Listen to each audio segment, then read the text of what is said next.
Carlos Alberto Montaner, nuestro colega periodista, escritor. Le damos la bienvenida, Carlos Alberto. Muy buenos días. Hola, ¿cómo estás? Feliz inicio de semana. Encantado de saludar.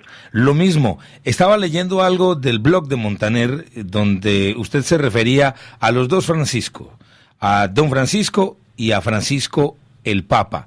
Pero le quiero plantear de la siguiente manera, hablando de Francisco el Papa, el Pontífice, de su visita, siendo él, me decía el otro día Rui, que era algo que realmente era histórico, no solamente porque viene a Estados Unidos, va a visitar Cuba, sino que es un jesuita, y pues Fidel Castro también fue un jesuita.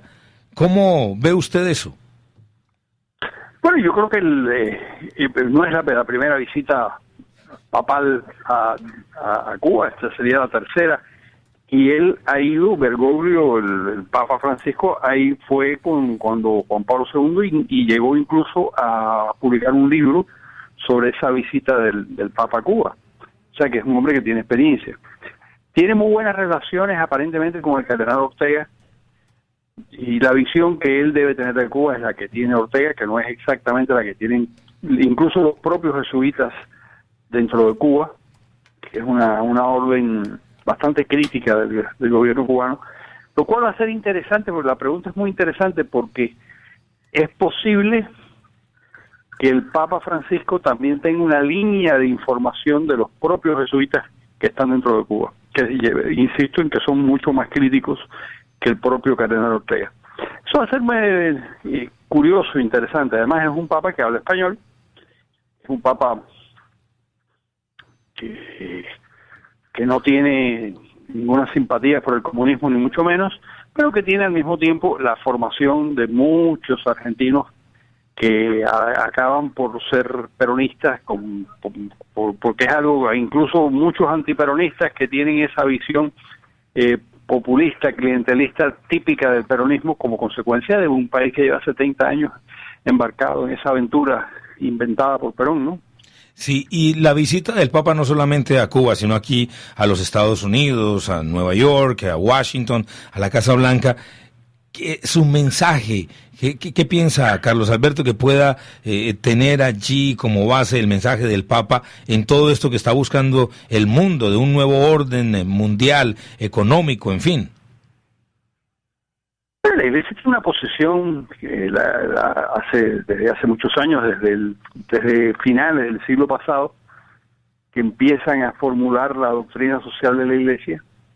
No del siglo pasado, del siglo XIX, finales del siglo XIX empiezan a formular la doctrina social de la Iglesia y de alguna manera acaban de forjarla en los primeros 20, 25 años del siglo XX. O sea, ellos tienen una posición, a mi juicio no entienden muy bien cómo se crea la riqueza, cómo se conserva, en fin. La Iglesia no es experta en esos temas, la prueba es que llevan 2.500 años, 2.000 años, o 2.000 y tantos años combatiendo la pobreza, y ahí está la pobreza. Lo que quiere decir que no saben muy bien cómo se hace eso. Ellos es una figura muy simpática. El Papa es un tipo muy agradable, un tipo entrañable, y debe tener una buena relación, tiene una buena relación con Obama. Le fue muy útil al gobierno de los Estados Unidos en destrabar el juego cubano para lo que Obama quería hacer. Así que yo creo que las relaciones van a ser buenas, ¿no? Sí. Y va a hacer un gran papel y va a ser un tipo muy simpático, como es él, es una persona muy agradable. Ahora, lo que va a decir desde el punto de vista económico, eso yo no creo que lo tomen demasiado en serio. Y hablando de Cuba, cuando uno piensa en el comunismo, uno dice, pues una de las raíces del comunismo o de los fundamentos es el ateísmo. Entonces, ¿cómo uno dice, Fidel Castro dejó de ser un católico jesuita y se convirtió en un ateo? ¿O cómo fue esa jugada allí del dictador? Bueno, él perdió la fe como tantos adolescentes, muy jovencitos, y cuando ya llegó a la universidad pues no creía en eso. Tuvo una formación en una buena escuela privada, que era el Colegio Belén, la escuela religiosa de los jesuitas, pero eso no lo marcó de alguna forma. Si aprendió algo de los jesuitas, el tesón, la perseverancia en los esfuerzos, que es una persona muy perseverante, es un tipo muy... Pero la visión trascendente, religiosa de la Iglesia Católica, esa la perdió, como tanta gente, ¿no? O sea que Fidel, el hecho de haber tenido una formación jesuita no significa nada, ¿no? Stalin fue también, no los jesuitas, pero sí fue un estudioso de los temas religiosos, incluso pensó en llegar a ser hasta sacerdote en un momento dado. Y eso no le impidió, pues, romper con todo eso y acogerse al ateísmo. Sí. Finalmente, Carlos Alberto, esa presencia del Papa en Cuba apuntala de cierta forma todo este proceso de reconciliación y de apertura de relaciones entre Estados Unidos y Cuba.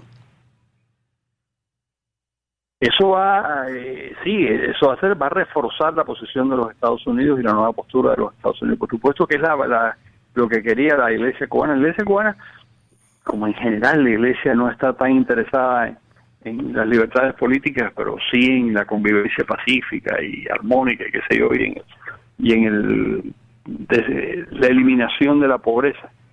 Pero la defensa de las libertades no es una prioridad de la Iglesia, no lo ha sido, incluso no lo es en la tradición cristiana, la tradición del cristianismo. En la época de Jesús existía la esclavitud, y existía en el mundo en el que él vivía, y no hay una sola palabra en contra de eso. ¿Por qué? Bueno, porque formaba parte de su visión, era teológica, era religiosa, era del mundo del más allá, no era exactamente del mundo del más acá. Y eso, pues, de alguna forma ha permeado el pensamiento religioso cristiano, y no va a haber una defensa de las libertades. Se ignora, por ejemplo, que todas las iglesias, mientras duró la esclavitud, todas las iglesias tenían una dotación de esclavos, 2, 3 esclavos que existían en América. Bueno, Carlos Alberto, gracias por este rato de conversar sobre la política y sobre los temas importantes del momento. Un abrazo, feliz semana. Un abrazo. Muy bien. Chao. Carlos Alberto Montaner.